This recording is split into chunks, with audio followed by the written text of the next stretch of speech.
عزیزان محترم، جیسا کہ ہم جانتے ہیں کہ جمعیت علماء ہند کے کارناموں سے بخوبی واقف ہیں کہ جمعیت علماء ہند نظام تعلیم اور اصلاح معاشرہ اور عقائد پر جتنی سخت محنت کرتی ہے،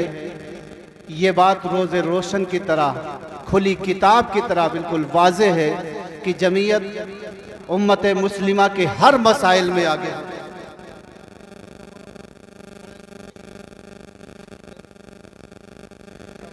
تو میرے محترم بزرگوں اور دوستو، آج جمعیت علماء ہند کے اس عظیم بینر تلے ہم سب موجود ہیں، یہ ہماری خوش قسمتی ہے۔ آپ کو میں یہ بھی بتلا دینا ضروری سمجھتا ہوں، چونکہ مجھے بہت خوشی ہو رہی ہے کہ ہمارا آج کا یہ پروگرام ہمارے ضلع کے صدر جناب حضرت مولانا مفتی معراج احمد صاحب دامت برکاتہم العالیہ کی صدارت میں ہے، چونکہ وہ ضلع لکھیم پور کھیری کے صدر محترم ہیں۔ آج کا پروگرام بھی انہی کی صدارت میں منعقد کیا گیا ہے، اس لیے میں کہوں گا کہ تم ہی کو ہے زیبا صدارت نشینی، تم ہی کو ہے زیبا صدارت نشینی، تم ہی سے چمن میں ہے بو آفرینی، تم ہی کو ہے زیبا صدارت نشینی،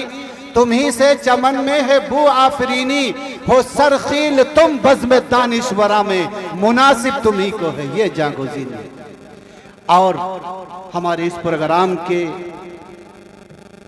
قریبی اضلاع جن کا بہت تعاون رہا ہے وہ ہمارے شانہ بشانہ رہے ہیں، جیسے ضلع سیتاپور ہے، ضلع ہردوئی ہے، ضلع بہرائچ ہے،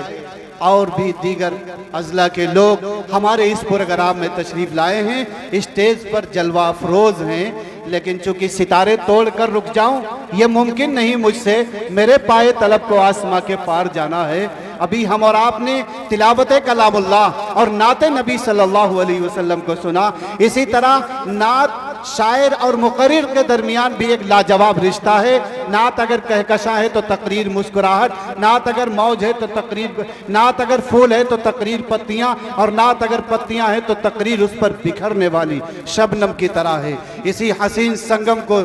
برقرار رکھتے ہوئے آپ حضرات کو میں خطابت کے اس میدان میں لیے چل رہا ہوں جہاں خوابیدہ احساس کو بیدار کیا جاتا ہے، سوئے ہوئے ضمیروں کو جگایا جاتا ہے، جس کے بارے میں کہا کہ خطابت وجد میں آئے تو پھر ہتھیار بن جائے، خطابت وجد میں آئے تو پھر ہتھیار بن جائے، کبھی خنجر کبھی نیزہ کبھی تلوار بن جائے، اور خطابت کی گلفشانی مسلم ہے زمانے میں یہ نجاشی کے آگے جعفر الطیار بن جائے۔ اس پروگرام کے مہمانان کی فہرست میں سے ہمارے بہت ہی محترم مہمان جناب حضرت مولانا محمد عثمان صاحب قاسمی دامت برکاتہم العالیہ صدر جمعیت علماء ہند ضلع سیتاپور اسٹیج پر جلوہ افروز ہیں۔ میں ادب و احترام کے ساتھ حضرت والا کا استقبال کرتے ہوئے کہوں گا کہ حق بات کوئی جب بھی انسان بولتا ہے اس کی زبان میں گویا قرآن بولتا ہے، سر جائے تو جائے حق ہونا مگر رسوا، یہ بات کربلا کا میدان بولتا ہے۔ تشریف لائیں حضرت مولانا محمد عثمان صاحب دامت برکاتہم اور اپنے خطاب سے سامعین کو منور فرمائیں۔ بسم اللہ الرحمن الرحیم، الحمدللہ رب العالمین، والصلاة والسلام علی سید المرسلین محمد وعلی آلہ واصحابہ اجمعین برحمتک یا ارحم الراحمین۔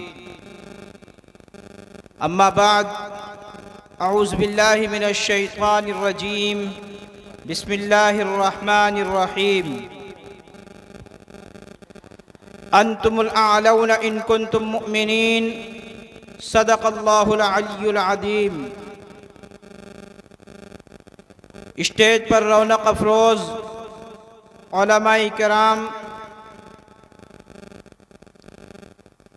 میرے دینی بھائیوں اور بزرگوں،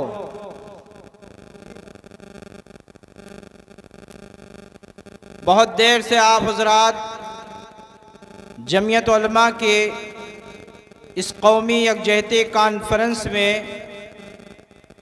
شرکت فرما رہے ہیں۔ اللہ رب العالمین سے دعا ہے کہ اللہ تعالیٰ اس کانفرنس کو بہت قبول فرمائے اور ہمارے اور آپ کے لیے اس کانفرنس کی شرکت کو ذریعہ نجات بنائے۔ میرے بھائیوں اور دوستو، اللہ رب العالمین نے ہمیں اور آپ کو ایمان کی دولت سے مالا مال فرمایا ہے، اور جب تک ہماری زندگی میں سانس ہے اور سانسوں کا وجود باقی ہے، اس وقت تک ہم ایمان پر گامزن رہیں گے تو کامیاب مومن اور کامیاب مسلمان بنیں گے۔ اور اس کامیابی کے لیے شرط ہے کہ اللہ تبارک تعالیٰ نے جس ایمانی دولت اور قوت سے مالا مال کیا ہے، جس کو اللہ تبارک تعالیٰ نے بغیر طلب کے دیا ہے، بغیر مطالبے کے لیے دیا ہے، اللہ تبارک تعالیٰ نے اس ایمان کے ہم قدر کریں گے تو اس ایمان کی روشنی میں انشاءاللہ اس دنیا میں بھی کامیاب رہیں گے اور آخرت میں بھی کامیاب رہیں گے۔ اللہ تبارک تعالیٰ کا ارشاد ہے،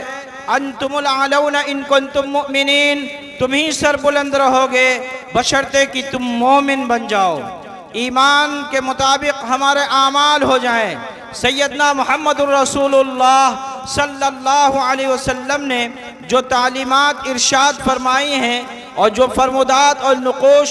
آپ صلی اللہ علیہ وسلم نے امت کو عطا کیا ہے، اگر یہ امت 100% ان اعمال پر جم جائے اور ان اعمال کو ایمان کے مطابق گزارے گی زندگی، تو انشاءاللہ یہ امت محمد، امت اسلامیہ، امت محمدیہ بے مثال امت بنے گی۔ اس لیے کہ میرا نبی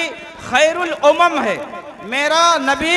خیر امت ہے، میرا نبی اس دنیا میں تشریف لایا جبکہ اس دنیا میں ظلم و شرک کی آندھیاں چل رہی تھیں، آپس میں قتل و غارت گری کے معاملے چل رہے تھے، بات بات پر قبیلوں کو ختم کیا جاتا تھا، تہس نہس کیا جاتا تھا، صنف نازک عورت کو زمین میں زندہ درگور کر دیا جاتا تھا، جگہ جگہ ہر طریقے سے اس دنیا میں وہ برائیاں موجود تھیں جو اس دنیا کے انسانوں کے لیے نامناسب تھیں، دنیا میں رہنے والے انسانوں کے لیے بہتر نہیں تھی، لیکن نبی برحق، نبی رحمت محمد الرسول اللہ صلی اللہ علیہ وسلم اس دنیا میں تشریف لائے، اور آپ کی آمد سے اور آپ کی بعثت سے اور آپ کی قربانی سے اور آپ کی جد و جہد سے اللہ تبارک تعالیٰ نے اس امت کا رخ بدل دیا، اس امت کو خیر امت بنا دیا، اس امت کی سربلندی اور سرفرازی میں چار چاند لگا دیے، اس امت کو جو بھٹکی ہوئی تھی، ظلمتوں کا شکار تھی، گناہوں کے سمندر میں ڈوبی ہوئی تھی، یہ امت نکل کر کے ان لوگوں کے لیے ایسے سرخیل بن گئے اور ایسے سربراہان امت بن گئے جن کو دیکھ کر کے لوگ ایمان میں داخل ہوتے چلے گئے، جن کو صحابہ کرام رضی اللہ تعالی عنہم اجمعین کہا جاتا ہے۔ خود نہ تھے جو راہ پر اوروں کے ہادی بن گئے، کیا نظر تھی جس نے مردوں کو مسیحا کر دیا۔ اللہ نے ایسی مسیحی آپ کے ذریعہ تھا کہ مردہ دلوں میں اللہ نے جان پیدا کر دیا، مردہ انسانیت کو اللہ تبارک تعالیٰ نے زندہ کر دیا، جو آپس میں اتفاق اور اتحاد نہیں رکھتے تھے، انتشار اور افتراق کی زندگی گزارتے تھے، اللہ تبارک تعالیٰ نے ان کو وحدت امت بنا دیا، ایک امت میں ان کو جمع کر دیا، نبی کریم صلی اللہ علیہ وسلم کی محنت اور نبی کریم صلی اللہ علیہ وسلم کی دعوت پر۔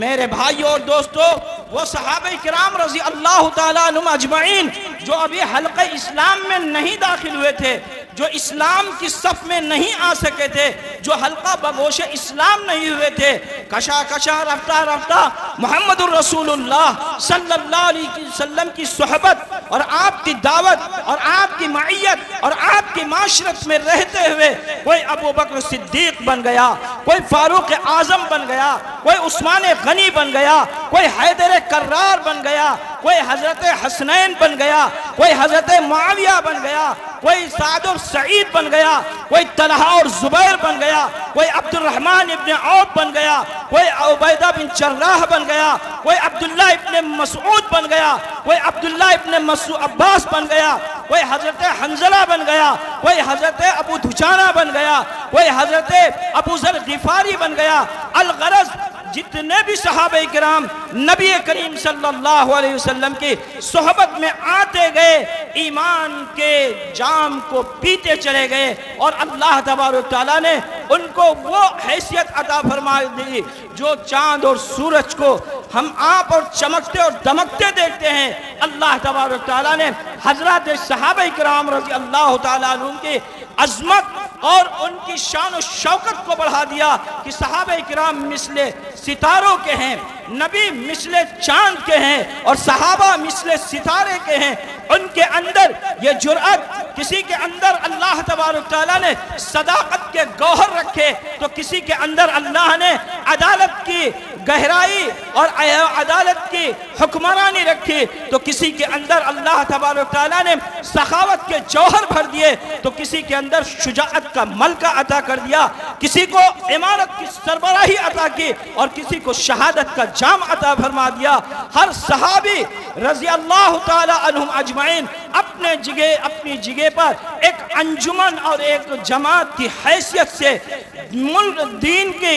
خدمات انجام دے رہے تھے۔ میرے بھائی اور دوستو،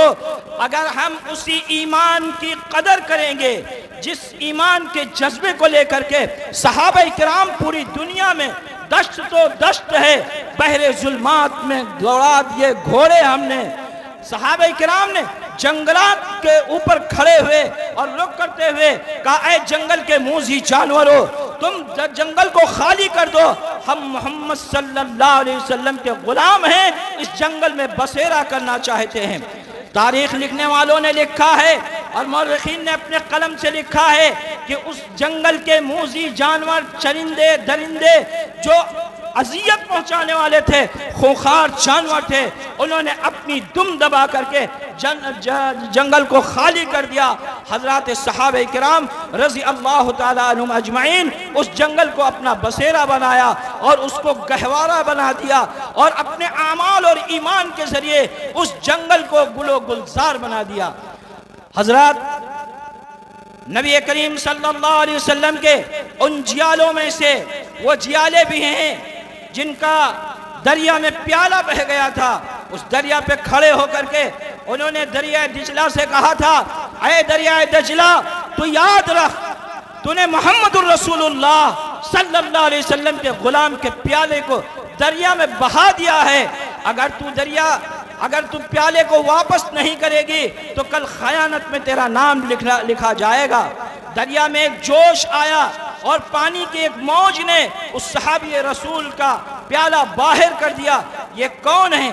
یہ قدسی النفس ہیں، یہ قدسی الانفاس ہیں، یہ محمد الرسول اللہ صلی اللہ علیہ وسلم کے دیوانے ہیں کہ محمد سے وفا تو نے تو ہم تیرے ہیں، یہ جہاں چیز ہے کیا لوح و قلم تیرے ہیں۔ حضرات گرامی، مختصر سے وقت میں آپ کے سامنے یہ عرض کرنا چاہتا ہوں اور گزارش کرنا چاہتا ہوں کہ رمضان المبارک کا بابرکت مہینہ آ رہا ہے اور سایہ فگن ہونے جا رہا ہے۔ اس آمد والے رمضان والے مہینے میں ہم سب قدر کریں اور آنے والے مہمان رمضان کی ہم قدردانی کی، ہم اللہ سے توفیق مانگے کہ اللہ رمضان کے مہینے کے قدر کرنے کی توفیق عطا فرما دے۔ رمضان کی آمد سے محمد الرسول اللہ صلی اللہ علیہ وسلم 2 مہینے پہلے دعا مانگتے تھے، اللہم بارک لنا فی رجب و شعبان وبلغنا رمضان، پروردگار عالم ہمارے لیے رجب اور شعبان کے مہینے میں برکتیں عطا فرما اور ہم کو رمضان کے مہینے تک پہنچا دے تاکہ رمضان کی رحمتیں ہمیں مل جائیں۔ میرے بھائی اور دوستو، کامل مومن کے بننے کے لیے ضروری ہے کہ اپنے اندر ایمان اور عمل کی دولت سے اپنے دل کو مالا مال کریں، اپنے اعمال کے ذریعے ہم اپنے آپ کو خوش کریں اور ہمارے اعمال سے ہمارا پڑوسی، ہمارا برابر میں رہنے والا، چاہے صاحب ایمان ہو یا صاحب ایمان ہو، ان سب کو ہماری ذات سے فیض و فائدہ پہنچنا چاہیے۔ جمعیت علماء کی اس کانفرنس نے آپ کو جمع کیا ہے اور جمع ہونے کی دعوت دی ہے، اس کا مقصد یہ ہے کہ آپس میں اتحاد اور اتفاق کو قائم کیا جائے۔ شیطان نہیں چاہتا ہے کہ مسلمانوں کی جماعت میں کوئی یکتائی پیدا ہو جائے، بلکہ اس کو مختلف زاویے سے اور مختلف قسم سے اس جماعت کو منتشر کیا جاتا ہے۔ لہذا ہم شیطانوں کی چکر میں نہ آئیں، ہم اللہ اور اس کے رسول کے فرامین کو سامنے رکھیں اور اپنی جمعیت کو مضبوطی کے ساتھ قدم بڑھائیں اور جمعیت علماء ہند کے پیغام کو پوری دنیا میں پہنچانے کی کوشش کریں۔ جمعیت علماء کا ایک ایک فرد جمعیت علماء کا سپاہی ہے۔ جمعیت علماء زندہ باد، جمعیت علماء ہند زندہ باد، زندہ باد، حضرت مولانا عثمان صاحب زندہ باد، زندہ باد۔ ہم صرف جمعیت علماء ہی کو نہیں جانتے ہیں، بلکہ جمعیت علماء کے فرد ہیں، اس کے کارکن ہیں اور انشاءاللہ موت تک رہیں گے۔ اس لیے کہ اس جمعیت علماء نے ہندوستان کو آزادی دلائی ہے۔ اگر جمعیت علماء نہ ہوتی اور علماء کی جماعت نہ ہوتی، آج ہندوستان میں آزادی کا پرچم نہ لہراتا۔ یہ ترنگا دین ہے جمعیت علماء کی، محنت ہے اس لیے جمعیت علماء کی، اکابرین جمعیت علماء کی۔ اس لیے جمعیت علماء سے وابستگی ہماری سب کی ضرورت ایک ضروری چیز ہے۔ جیسے ہم اپنے سارے کام کرتے ہیں، ایسے ہی جب جمعیت کی کوئی دعوت دی جائے اور جمعیت کا کوئی اعلان کیا جائے، ہر فرد بشر اس کے لیے شانہ بشانہ اپنی قربانی دینے کے لیے تیار رہے۔ میں اس شعر کے ساتھ اپنی بات کو ختم کرتا ہوں کہ منزل کے آگے اور منزل تلاش کر، منزل کے آگے اور منزل تلاش کر، دریا اگر مل جائے تو سمندر تلاش کر۔ وآخر دعوانا الحمدللہ۔